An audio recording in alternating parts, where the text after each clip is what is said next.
Lucas, capítulo 17, do versículo 5 ao 6, diz assim: Disseram então os apóstolos ao Senhor: Acrescenta-nos a fé. E disse o Senhor: Se tivesseis fé como um grão de mostarda, diríeis a esta amoreira: Desarraiga-te daqui e planta-te no mar, e ela vos obedeceria. E oremos. Pai amado, obrigado pela tua palavra, que o Senhor possa agora nos levar à tua verdade, que o Senhor venha agora nos ajudar a ouvir com atenção, e que o Senhor possa me ajudar também a falar com poder. Nós pedimos essas coisas em nome de Jesus. Amém. Amém. Vamos então sentar esta manhã e estamos lendo aqui um texto bastante interessante. Os apóstolos aqui fazem um pedido a Jesus. No versículo 5 que a gente leu, eles pedem que Jesus aumente a fé deles. Aí eu coloco a seguinte pergunta: como que se aumenta a fé? Porque todos nós queremos, todos nós precisamos ter mais fé. E Jesus, ele respondeu dando uma ilustração do que a fé é capaz. A gente lê no versículo 6 que ele falou: se você tivesse sem fé como um grão de mostarda, e esse grão de mostarda, eu acho que todo mundo aqui já sabe dessa história, o grão de mostarda é um grão minúsculo, é como se fosse uma poeirinha, um pozinho. E dentre os arbustos é a menor semente que tem. Então Jesus está dizendo o seguinte: ele falou, se vocês tivessem um mínimo de fé, um pouquinho de fé, você diria, essa moreira, né, que ele fala aqui, essa moreira aqui, que se levante e se plante no mar, e ela obedeceria. Eu não sei quanto a você, mas eu não lembro a última vez que eu mandei um pé de nada se levantar e se plantar no mar. Isso diz o que sobre a nossa fé? Que ela tem que ser aumentada. Então, ninguém pode dizer que tem fé o suficiente. Mas depois do versículo 6, que nós lemos, o 5 e o 6, Jesus ele dá um exemplo de como aumentar a fé. Os discípulos perguntam para ele no versículo 5, Senhor, aumenta-nos a fé. No versículo 6, Jesus fala, se você tivesse um pouquinho de fé, você faria coisas impressionantes. Aí no versículo 7 ao 9, ele dá um exemplo de como aumentar a fé. Então, olha o versículo 7 de Lucas 17, que ele continuando, era o mesmo episódio, eram as mesmas pessoas, mesmo local, mesma hora. Ele simplesmente continua dizendo, e qual de vós terá um servo lavrando ou apacentando, a quem vindo ele do campo, logo dirá, chega e assenta-te à mesa, e não lhe diga antes, prepara-me a ceia e cinge-te, e serve-me até que eu tenha comido e bebido, e depois comerás e beberás tu. Porventura, dá graças ao tal servo, porque fez o que lhe foi mandado? Creio que não. Então, aqui, Jesus falou, quem de vocês aqui tem um empregado, um funcionário, que trabalha o dia inteiro, está trabalhando lá, fazendo o que for, e quando ele chega, vai servir o funcionário? Não. Quando chega, você fala, você é meu funcionário, mas agora eu quero que você coloque a mesa, eu quero que você faça mais isso, e depois que eu tiver comido, aí você come, e você bebe, e você se farta. E Jesus falou, eu creio que ninguém vai fazer isso.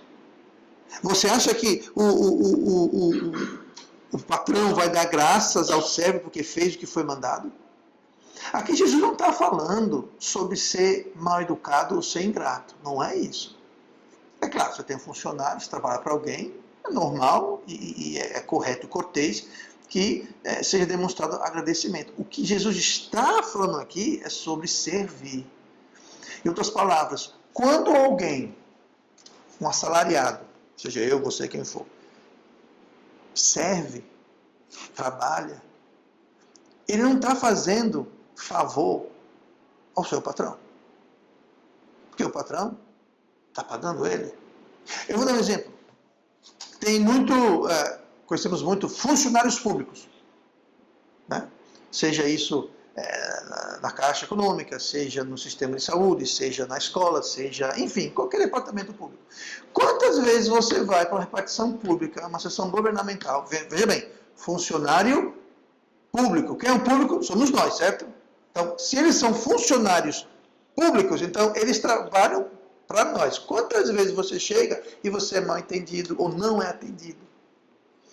Porque o funcionário público acha que está ali fazendo um favor, quando na realidade, não, você é meu funcionário, eu pago imposto, tudo que eu compro, tudo que eu pago imposto para pagar o seu salário. Então você é funcionário do público. Então eu não tenho que vir aqui e pedir favor para você me atender. É isso que Jesus está falando. Fala, olha, nós temos que servir e não achar que a gente estamos abafando. Eu vou engolir essa mosca para resolver esse problema já. Ela estava aqui, ela largou. Veio para cá, moça, se mudaram a mosca para cá, foi. Ah, tá ali, rapaz, irmão Luiz. Uma recompensa para quem dá filho essa mosca. Mas por isso que eu estou falando, aí eu falando aqui, eu vou acabar engolindo o inseto, de todo modo. Então é isso que ele está falando. Ele está falando sobre servir. Aqui ele está fazendo a aplicação seguinte: nós devemos, acima de tudo e acima de todos, servir a Deus, que é o nosso Salvador, é o nosso Criador, é o nosso sustentador. Então nós devemos servir a Deus. Só que é o seguinte, muitas vezes a gente trata Deus como esses, não todo funcionário público, por exemplo, mas como alguns funcionários públicos tratam o público. Tá? Como se a gente estivesse dependendo do favor deles. Eles atuam como se fosse de má vontade. Não deve ser assim. Então, quando nós servimos a Deus, nós temos que servir a Deus porque é nossa obrigação de servir a Deus e não porque nós estamos fazendo um favor a Deus. Uma grande distinção. Nós devemos servir a Deus porque esse é o nosso dever. Tanto que ele fala aqui, ó, porventura dá graça ao tal servo porque fez o que foi mandado? Jesus continua dizendo, creio que não. Ou seja, o servo fez o que o servo tinha que fazer. E nós, como sendo servos de Deus, devemos servir a Deus e não achar que estamos fazendo grande coisa, porque esse é o nosso papel. Assim como você entra num hospital, você entra numa repartição pública, você entra em algum lugar, o trabalho dos funcionários públicos é nos atender o público de forma correta, de forma cortês. Por quê? Porque esse é o trabalho deles. Eles estão recebendo para isso. E nós, o público, é que estamos pagando o salário deles. Tá? E é o correto. Agora, o correto é a gente ser atendido também, sem achar que estamos dependendo do favor de ninguém, porque não é questão de favor. Entendeu? E mesma coisa com Deus. Tá? Deus, ele não precisa do nosso favor. É o nosso dever servir. Então, uma das formas de aumentar a fé começa aqui. É a gente servir. Mas eu quero hoje falar rapidamente de algumas formas, a partir dessa daqui, de como aumentar a fé. Se a gente quer aumentar a fé, então vamos ver o que Jesus fala aqui. Primeira coisa, vamos para Tiago capítulo 2 e vamos primeiramente estabelecer o relacionamento que há entre fé e agir. Entre fé e ação. Lá em Tiago 2, versículo 17... versículo muito conhecido e muito controverso. Muita gente vê nesse versículo controvérsia e contradição. Não é nada disso. Tá? Lá em Tiago 2,17 fala assim: assim também a fé, se não tem as obras, é morta em si mesmo. Mas dirá alguém, tu tens a fé, eu tenho as obras. Mostra-me a tua fé sem as tuas obras, e eu te mostrarei a minha fé pelas minhas obras. Falando o seguinte, olha, fé, ela é demonstrada através do que a gente faz, através de agir, através de ação. Não adianta a gente falar que tem fé, mas aquela fé não tem efeito prático nenhum na vida da gente. É o que o Tiago falou, fé sem obras, ou seja, fé sem abrir, fé sem ter um resultado, é morta. Grande coisa falar que tem fé. Até dei exemplo, acho que foi semana passada, né, com a Adriana, sobre, não foi a cobra, tem uma cobra aí. Bom, se a Adriana tivesse fé no que eu falei, e ela tivesse fé que tem uma cobra que vai morder ela agia, ela se levantava e ia embora. Não ficava sentada aí olhando para mim como se tivesse tudo normal. Ou seja, fé sem obras não resolve nada. É o que o Tiago está falando. Então existe uma ligação direta. Pouca fé, o resultado são poucas obras, é pouco servir, é pouco fazer. Muita fé vai resultar em muito servir, em resultar em muito fazer, resultar em muitas obras. Veja bem, aqui não está falando sobre salvação. Não está falando, eu vou ter obras para ser salvo. Não é isso que está falando. Aqui está falando sobre alguém que já é salvo, já tem fé, e como aquela fé pode ser aumentada e como ela pode ser evidenciada. Né? Tanto que Tiago, no mesmo capítulo, no versículo 26, fala assim, ó, porque assim como o corpo sem o espírito está morto, assim também a fé sem a obra está morta. Entendeu? Quando o seu espírito deixar o seu corpo vai estar o quê? Morto. Do mesmo jeito, a fé sem obras também é morta. Tá? Não tem eficácia alguma, não está completa. Então, sem obras, sem servir, não há fé. É uma fé morta, sem efeito. Tá? Então nós estabelecemos a relação entre fé e ação, ou fé e agir, e tem relação também entre fé e agradar a Deus. Se você tem fé, nós temos como agradar a Deus. Hebreus 11, versículo 6. Hebreus 11 é o capítulo conhecido como o capítulo da fé. Tá? E lá em Hebreus 11, versículo 6, fala assim: ora, sem fé é impossível agradar-lhe. Porque é necessário que aquele que se aproxima de Deus creia que Ele existe e que é galardoador dos que o buscam. Veja bem, sem fé é impossível agradar a Deus. Então, se eu tenho pouca fé, eu vou agradar a Deus muito pouco. Se eu tenho muita fé, eu posso agradar a Deus muito. Por isso a importância da fé. Por isso que os apóstolos perguntaram: Senhor, acrescenta-nos a fé. Porque sem fé nós não podemos agradar a Deus. E nós temos pouca fé. E Jesus falou: de fato vocês têm, porque eu não vi ninguém mandando a árvore se levantar e se jogar no meio do mar. Então sua fé é pouca. Então nós temos que ter fé para agradar a Deus. Então se nós temos pouca fé, nós não temos como agradar a Deus. Nós não temos como dar fruto. Ter fé é igual a agir. Agir é igual a dar fruto. E dar fruto agrada a Deus. Olha o que fala em João 15, versículo 8. Nisto é glorificado meu Pai, que deis muito fruto, e assim sereis meus discípulos. Jesus falou: se você quer glorificar a Deus, se quer agradar a Deus, dê muito fruto. Essa palavra glorificar é a palavra trazer alegria, trazer júbilo. Tá? Se você quer trazer júbilo, quer trazer alegria para Deus, então dê fruto, não, muito fruto. Como é que a gente dá muito fruto ao invés de dar fruto? A gente dá muito fruto tendo muita fé. Porque muita fé é muito servir, é muita ação, é muito fazer, é muito fruto. E muito fruto agrada a Deus. Pouca fé é o contrário. Pouca fé a gente faz pouco, agrada pouco e não traz alegria perante Deus. Então nós temos o quê? Nós temos a relação entre fé e agir e a relação entre fé e agradar a Deus. Agora, é importante a gente também notar o que é servir Deus. O que é servir Deus? Como é que eu sirvo Deus? João 12, em versículo 26, fala assim: ó, se alguém me serve, Jesus falando, Jesus é Deus, queremos servir a Deus, então ele fala: se alguém me serve, siga-me. Quer servir Deus? Então siga Jesus. E continua: e onde eu estiver, ali estará também o meu servo. E se alguém me servir, meu Pai o honrará. Uau, quer ser honrado por Deus Pai? Então siga e sirva a Cristo, e Ele vai dar honra. Essa palavra honra é uma palavra interessante. Essa palavra honra, ela está ligado com... você conhece o termo honorários? Honorários é o que paga um profissional. Um engenheiro, um médico, um pedreiro, um advogado. Né? Você paga os honorários, ou seja, você paga não é um salário, porque o salário é uma coisa que é mensal, é constante, mas honorário é uma coisa que você paga alguém por um serviço prestado. Né? Seja o que for o serviço, qualquer serviço prestado, você recebe o honorário. Pronto. Essa palavra honorário, que significa pagamento, está ligado etimologicamente, ou seja, junto, o significado de honrar é justamente isso. Fala, Deus vai honrar, Deus vai recompensar, Deus vai pagar, Deus vai restituir. Deus vai te pagar. Agora, veja bem. Aí o povo pensa: pagar dinheiro. Não é, sabe, eu já mencionei isso aqui antes. As coisas mais preciosas na vida, nada tem a ver com dinheiro. Tá? Saúde, não tem nada a ver com dinheiro, gente. Você pode ter dinheiro no banco de sobras, pode ter o melhor plano de saúde, mas não garante que você vai ter saúde. De jeito nenhum. Tá?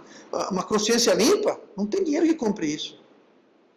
Um relacionamento com seus vizinhos, seu esposo, sua esposa, seus filhos, seu pai, sua mãe, com as pessoas ao redor. Isso não tem preço, ninguém compra isso. Amizade ninguém compra. A amizade que é comprada não é amizade. Então, as coisas mais importantes e preciosas no mundo não tem nada a ver com dinheiro. E quando Deus paga, Ele pode pagar com finanças também. Mas não se limita a dinheiro, gente. Sabe? Livramento, bênçãos de Deus, paz, tranquilidade, isso são bênçãos, são os honorários. É como Deus honra aqueles que seguem a Cristo e servem a Cristo. Está dizendo aqui, não é? Olha, se alguém me serve, siga-me, e onde eu estiver, ali está também meu servo. E se alguém me servir, meu Pai o honrará. Meu pai vai tomar conta dele, meu pai vai honrar, vai pagar os honorários dele. Então, servir, isso comparando agora com o que nós lemos agora há pouco sobre o servo, lá no começo, né, que o servo está no campo apacentando, aí vem, ela vai servir o Senhor, tal coisa. Então, veja bem, ler a Bíblia não é servir a Deus. Vir ao culto não é servir a Deus. Orar não é servir a Deus. Nada disso é servir a Deus. Eu digo mais. Isso que eu falei, exemplos de orar, ler a Bíblia, vir para o culto, isso você não está servindo a Deus. Nós estamos sendo servidos por Deus. Quando eu leio a Bíblia, Deus está me alimentando espiritualmente. Aí eu pergunto, quem está servindo quem? Quando eu leio a Bíblia, Deus está me servindo. Quando eu oro, eu estou indo a Deus pedindo para Ele abençoar a mim, abençoar as pessoas, me livrar disso. Ou seja, eu estou sendo, é Deus que está me servindo, gente. Eu orando, não estou servindo a Deus. Quando eu coloco petições e súplicas de graça, isso não é eu servindo a Deus, é Deus me servindo, é eu indo a Deus pedindo. Petição é pedir, oração é falar. Quando vem um culto, eu não estou servindo a Deus, eu estou muito contente de estar aqui no culto hoje, mas quando vem um culto, a gente está ouvindo a palavra. O Espírito Santo está ministrando os nossos corações, nossas mentes. Mais uma vez, nós não estamos servindo a Deus, é Deus que está nos servindo. Agora entenda, Deus tem que nos servir para a gente poder servir. Então é importante oração, vir para o culto, ler a Bíblia, tudo isso é importante. Mas nada disso é servir a Deus. É a gente ser servido. Tá? Temos que ter consciência disso, saber disso. Tudo é muito importante. Tudo isso é preparação para a gente servir, mas não é servir. Tá? 2 Timóteo 2, e versículo 21, fala assim: de sorte que, se alguém se purificar destas coisas, e se a gente lê anteriormente, essas coisas que ele fala, é o pecado, a iniquidade, etc e tal, né? Se alguém se purificar dessas coisas, será vaso para a honra, aquela palavra de novo, honra, né, de honrará, será vaso para a honra, santificado e idôneo para uso do Senhor. Aí é servir a Deus. Quando Deus me usa, aí eu estou servindo a Deus, como um vaso, uma ferramenta. Aí sim eu estou servindo a Deus. Tá? E preparado para toda boa obra. Preparado. Então veja bem, a gente deve se preparar. Como? Vindo ao culto, orando, lendo a Bíblia, se purificando, deixando o pecado da lado. Isso a gente se preparar. Para quê? Para ser usado por Deus, para ser um vaso para a honra. Tá? Pense numa panela. Quando você está lavando a panela está sendo servida. Não é? Você está limpando a panela. Agora, quando você cozinha na panela, a panela está lhe servindo. Porque ele está fazendo uma coisa para o seu bem. Quando você lava a panela, é o contrário. Mas antes de usar a panela, nós temos que o quê? Limpá-la, purificá-la. Ninguém vai usar uma panela suja. Uma panela com sujeira, uma panela com resto de comida da semana passada, uma panela cheia de... Não, a gente quer uma panela limpa. Mas primeiro, antes de usar a panela, nós temos que limpar, purificar. E essa purificação é justamente isso. É o ir para a igreja, é o orar, é o ler a Bíblia, é se purificar destas coisas, né, que aí varia de cada um. Mas essas coisas é a preparação para a boa obra. Provérbio 16, versículo 1 fala assim, ó, do homem são as preparações do coração, mas do Senhor a resposta da língua. Me diga uma coisa, esse versículo aqui, 16, versículo 11, fala, do homem são as preparações do coração. A quem pertence a preparação? A nós. Quando fala do homem, não quer dizer homem e mulher, é do ser humano. Cabe a nós a preparação do nosso coração. Nós temos que preparar nosso coração. Nós temos que nos purificar destas coisas. Nós temos que se alimentar da palavra de Deus. Nós temos que orar, ir para o culto de pregação. Isso cabe a gente. E quando a gente faz essas coisas, nós estamos nos preparando para ser usados por Deus como um vaso para a honra, para toda boa obra. Mas se a panela está suja, Deus não vai usar. Se a roupa está suja, Deus não vai usar. Se a ferramenta está imunda, enferrujada, jogada, quebrada, Deus não vai usar. Primeiro nós temos que nos preparar para Deus, então, nos usar. Aí é servir a Deus. Aí é servir a Deus. Tá? Mas só depois dessa preparação. Então, mais uma vez, não me entendam mal. A preparação não é errado, não, é muito importante. Mas a preparação é só o início e precede, vem antes de a gente servir a Deus. Então, como é que eu posso servir a Deus? Muito bem, vamos lá rapidamente. Ganhando almas. Provérbios 11:30. O fruto do justo é árvore de vida, e o que ganha almas é sábio. Então, quem não ganha almas não é sábio. O que ganha almas? Ganhar almas é você resgatar almas ou da perdição, pessoa perdida, ou resgatar aquela vida das garras do inimigo. Alguém que está numa vida de dissolução, envolvido em coisas que não deve. Isso é ganhar uma alma. Também ganhar uma alma, especialmente ganhar uma alma, é levar o evangelho para alguém que não é salvo. Tá? Então a gente deve ser como semeador, que a gente semeia a palavra. Tá? Mas ganhar almas é uma forma de servir a Deus, de dar fruto. Tá? O fruto do justo é árvore de vida. Então, o fruto do justo, o fruto do crente, devia ser o quê? Almas. Uma das. O que mais? Outra forma de servir a Deus, ajudar viúvas e órfãos. Olha o que fala Tiago 1:27. A religião pura e imaculada para com Deus, o Pai, é esta: visitar os órfãos e as viúvas nas suas tribulações e guardar-se da corrupção do mundo. Essa é a única vez que a Bíblia usa a palavra religião. Sabe o que a Bíblia tem a dizer sobre religião? Está aqui. A Bíblia não fala mais nada sobre religião. Só isso. E fala duas coisas. Que a religião pura para Deus é a gente visitar os órfãos e viúvas. E visitar não é ir para a casa deles na hora do almoço, não. Visitar é você ir para ajudar, não é ir para ser um peso para eles, é você ir para ajudar. E outra coisa é o quê? É se guardar da corrupção do mundo.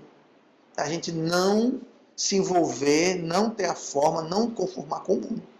A gente se proteger, se guardar das corrupções do mundo.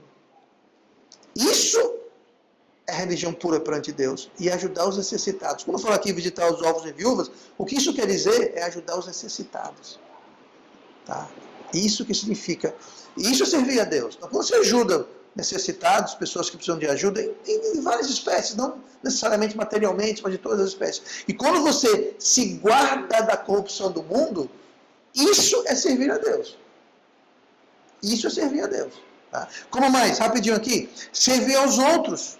Tá? Pessoas com fome, pessoas presas, doentes, tá? Pessoas que precisam de ajuda, estranhos. Lá em Mateus 25:34 fala assim: então dirá o rei aos que estiverem à sua direita: vinde, benditos de meu Pai, possuí por herança o reino que vos está preparado desde a fundação do mundo, porque tive fome e deste-me de comer, tive sede e deste-me de beber, era estrangeiro e hospedaste-me, estava nu e vestiste-me, adoeci, visitaste-me, estava na prisão e fostes me ver. Então os justos responderão dizendo: Senhor, quando te vimos com fome e te demos de comer, ou com sede e te demos de beber? E quando te vimos estrangeiro e te hospedamos, ou nu e te vestimos? E quando te vimos enfermo ou na prisão e fomos ver-te? E respondendo o rei lhes dirá: em verdade vos digo que, quando o fizestes a um destes meus pequeninos irmãos, o fizestes a mim. Isso é servir a Deus. Diretamente. Jesus falou: tudo isso que você fez para um desses meus pequeninos, você fez para mim. Então quer servir Deus? Está aqui a dica. Visite o doente, visite o preso, ajude o que está com fome, com sede, o que está nu, o que está descalço, o que está sem roupa, o que está... Isso é servir Deus. Mas te digo uma coisa: a pessoa que não vai para o culto, não lê a Bíblia, não ora, a pessoa que não se purifica, que não se prepara, não faz nada disso. Porque todas essas coisas são a preparação. É a preparação para servir Deus. Então, quem não se prepara, não ganha almas, não visita o órfão e a viúva, não se guarda da corrupção do mundo, e não faz essas coisas. Não faz, por quê? Porque não está preparado. Então, entenda, é importante preparar. Agora, existem dois tipos de problemas. Tem gente que nem se prepara. Tem gente que nem vem para o culto, nem a Bíblia. Esse é o problema. Agora, tem pessoa que se prepara. Vem para o culto, lê a Bíblia, ora, se purifica do mundo. Mas pensam que isso é servir Deus. Isso não é servir Deus. Isso é se preparar para servir Deus. Então essas pessoas estão fazendo certíssimo, estão se preparando, se purificando, se alimentando. Mas param por aí. Porque tem a noção que isso é servir Deus. Isso não é servir Deus. Então tem gente que nem isso faz e nunca serve Deus. E tem gente que isso faz, mas também não serve Deus, porque pensa que isso é servir Deus. E não é servir Deus. Agora, só para esclarecer aqui. De um modo de vista bíblico, Mateus, que nós lemos aqui, Mateus 25, está falando sobre uma época que ainda não ocorreu. Está falando sobre o final da tribulação, logo antes do milênio, onde Jesus aqui é chamado de rei. Por quê? Porque ele vai governar durante 1000 anos. Tá? Então, quando ele falou esses meus pequeninos, Jesus está falando sobre, primeiramente, o povo judeu que sobreviveu à tribulação e as pessoas que receberam Cristo durante a tribulação. Ou seja, o povo judeu fiel e o povo gentil que foi salvo. Lembrando, por que essas pessoas não tinham que beber, de comer, de vestir e estavam presas? Na tribulação, Satanás vai estar incorporado no anticristo, governando o mundo e perseguindo. Não é uma história da marca da besta, quem não tem a marca da besta não pode comprar, vender, não pode. Pois é, como é que alguém que é salvo, que não tem a marca da besta, vai comer, beber, comprar roupa, comprar remédio? Não tem como. Então essas pessoas são as pessoas que ajudaram o povo de Deus. E essas pessoas vão entrar no milênio. Sim, pastor, mas isso não tem a ver com a nossa situação. Não, não tem. Mas o princípio a gente pode aplicar. Jesus falou que a gente pode servir a Ele servindo aos outros. Nós podemos servir diretamente a Deus servindo as pessoas ao nosso redor. Tá? Aqui no texto que lemos especificamente é um período que não existe ainda. É uma profecia. Vai acontecer. Tá? Tanto que fala naquele dia, ou seja, não aconteceu ainda. Tá? Então não quero que você pense que eu estou pegando um texto fora de contexto. Eu entendo o contexto, eu estou pegando o princípio desse contexto, que a gente deve, devemos servir a Deus através de servir as pessoas. Tá? Então servir aos outros é uma forma da gente servir Deus. Tá? Isso aqui é conhecido como o julgamento das nações. Tá? Quando as nações que sobreviveram à tribulação, no final dos 7 anos de tribulação, vão ser julgados por Jesus no início do reino milenar. Tá? Então, nós temos essas formas de servir, mas antes de servir, nós temos que nos preparar. E tudo isso depende da fé. Então, nós temos que ter fé para agradar a Deus, nós temos que ter fé para nos preparar, e quando nós temos fé, nós temos fruto, muito fruto, e nós damos, então, esses resultados aqui. Tá? Em resumo, Lucas 16, versículo 13. Nenhum servo pode servir 2 senhores, porque ou há de odiar um e amar o outro, ou se há de chegar a um e desprezar o outro. Não podeis servir a Deus e a Mamão. Ou seja, há uma escolha a ser feita por nós. Tem muita gente que quer servir a Deus e Mamão. Jesus foi categoricamente, especificamente, declaradamente claro. Falou, não é impossível, não podeis servir a Deus e a Mamão. Não podeis servir a 2 senhores. Ou você vai desprezar um e se chegar ao outro, ou vice-versa. Mas não tem. Não dá para ficar em cima do muro nessa questão. Ou a gente serve Deus, ou a gente serve Mamão. Mamão aqui é representado como Deus de riqueza, representando as coisas que o mundo tem a oferecer. Tá? A Bíblia fala que a bênção do Senhor, ela não traz pesar. Agora, a bênção, entre aspas, do diabo traz pesar. O diabo não abençoa, ele amaldiçoa, mas às vezes a bênção vem camuflado de algo ruim. E às vezes a maldição vem embrulhado em algo bom. Vou dar um exemplo aqui. Pastor, eu consegui um emprego, foi uma bênção. Que bom, mas antes a gente chamar isso de bênção, vamos esperar um pouquinho? Porque a bênção do Senhor não traz pesar. Vou dar um exemplo aqui. Anos atrás havia um irmão lá na igreja, lá na Batista Metropolitana, estava desempregado. Apareceu uma oportunidade de trabalho. É uma bênção, pastor, o que o senhor acha? Eu falei, isso daí não é bênção. Por quê? Que trabalho é esse, irmão? Quer dizer, eu já sabia qual era o trabalho, não precisou me dizer, eu já sabia qual era o trabalho. O trabalho, ele ia trabalhar num bar. Eu falei, Deus não vai dar um emprego para você para trabalhar num bar. Para trabalhar toda noite, para perder culto, ficar longe da família. se meter nesse ambiente. Isso não é de Deus. Não, é de Deus, que é de Deus. Eu falei, como pastor, eu aconselho, não aceite esse emprego. Deus vai abrir outra porta. Deus vai dar uma bênção. Isso não é uma bênção. Não me ouviu. Começou a trabalhar. Não deu 2 meses. 2 meses. A família dele desmoronou. Até hoje. Desmoronou até hoje. Pouco tempo depois, se envolveu com uma outra mulher. Pouco tempo depois, perdeu o emprego. Pouco tempo depois, essa mulher que ele deixou a mulher dele para ficar com ela, deixou ele. E hoje está numa vida assim. Até hoje está desempregado. Até hoje não voltou para a família. E até hoje está no estado pior do que estava antes. Ele não falou que o segundo estado é pior do que o primeiro? Pois é, hoje ele está mais enrolado do que ele estava quando começou. Agora eu falei, isso não é de Deus. Diga não a isso. E Deus vai honrar você, Deus vai abrir uma porta para você. Mas não. Ele foi servir a mamão. Não, pastor, eu preciso de dinheiro, negócio de dinheiro, emprego, trabalho, dinheiro, preciso, eu quero. Eu sei, Deus sabe disso. Mas espere no Senhor. Deus vai abrir uma porta. Deus nunca abre uma porta para você fazer errado. Pois, infelizmente, até hoje, esse indivíduo está nessa situação, esse marasmo de vida terrível. Muito triste a situação. Mas é um exemplo de que nós temos que fazer. Uma escolha tem que ser feita. Esse irmão, ele é salvo, gente. Eu não duvido. Ele é salvo, eu tenho certeza disso. Tá? E uma coisa, a Bíblia fala em Hebreus assim, que Deus açoita todo aquele que recebe como filho. Esses açoites que ele está recebendo são ruins, mas é um bom sinal. É sinal que Deus está açoitando ele. Que é sinal que ele é salvo, que ele é filho de Deus. Tá? O problema é quando alguém faz isso e Deus não disciplina. Que é sinal que Deus não está disciplinando porque não é filho dele. Tá? Então ele tem que fazer uma escolha. Ele fez a escolha errada. Nós temos que escolher. Nós temos que escolher.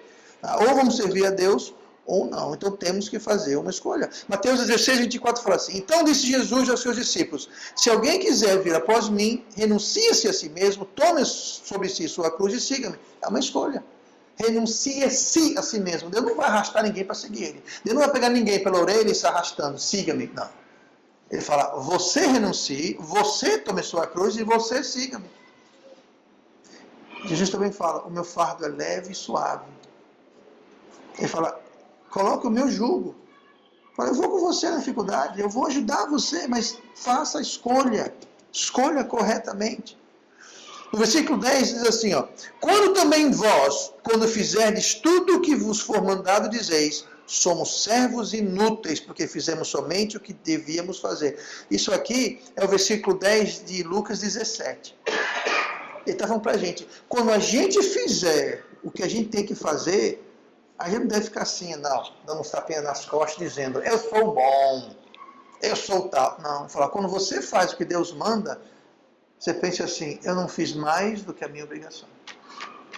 Eu fiz o que Deus mandou eu fazer. Não precisa ficar soltando rojão, não precisa ficar se achando. Não. Está aqui, ó. Quando fizerdes tudo o que vos for mandado, dizeis, somos servos inúteis. E não ficar dizendo, eu sou bacana. Não. Porque fizemos somente o que deveríamos fazer. A gente fez o que deveria fazer, gente. É como eu falei no começo, um funcionário público, ao atender bem o público, não está fazendo nenhum favor para ninguém. Está fazendo o que deveria fazer. Só isso. E nós, como servos de Deus, se nós pleiteamos isso, devemos agir da mesma forma. Tá? 1 Coríntios 9, 16. Porque é Paulo falando, se anuncio o Evangelho, não tenho do que me gloriar, pois me é imposta essa obrigação, e ai de mim se não anunciar o Evangelho. Paulo tinha a mentalidade correta. Ele falou, Deus mandou anunciar o Evangelho, ai de mim se eu não anunciar. E ele fala aqui, ó, não tenho do que me gloriar. Eu não fiz nada mais do que Deus mandou. E eu, como servo de Deus, não fiz nada demais. E ai de mim se não fizer. Essa é a nossa atitude. Ai de mim se eu não fizer. Não seria bom se você fosse numa repartição pública que fosse bem atendido, e a pessoa falasse, muito obrigado, você me atendeu muito bem. Tá? Vai no Detran um dia desse e ver o que acontece. Aí a pessoa fala assim, não, senhor, eu sou um funcionário inútil, eu fiz o que eu deveria fazer, eu não posso me gloriar nisso, eu fiz o que é o meu trabalho. Não seria bom se isso acontecesse? Gente, eu fui outro dia, um tempo atrás, questão de emplacamento do carro. Porque o Detran agora é uma repartição aqui, outra ali, outra no Já, outra não sei aonde, não está pronto. Aí você sai correndo entre uma e outra. O que me deram informação errada. Aí você chega lá, a pessoa, vou fazer, não faz, você volta lá, demorou mais de um mês para resolver, me deram corri para cá, corri para lá, perdi tempo, Minha gente, podia ganhar. E uma alma bondosa me atendeu bem, me informou bem. Isso é bom se todo mundo fosse assim. Pois é, isso é bom se todos os servos de Deus servissem a Deus desse modo. Ai de mim se eu não servisse Deus. Disseram então os apóstolos ao Senhor, acrescenta-nos a fé. Pois é, Deus nos diz como acrescentar a fé. Agora nós vamos fazer uma escolha, uma decisão de seguir a receita. Tá? E Deus não é mentiroso, gente. Deus não é mentiroso. Ele honra. Quem serve e segue Cristo, Ele honra. Ele honra. Amém? Vamos orar. Pai amado, nosso Deus querido, obrigado pela tua palavra.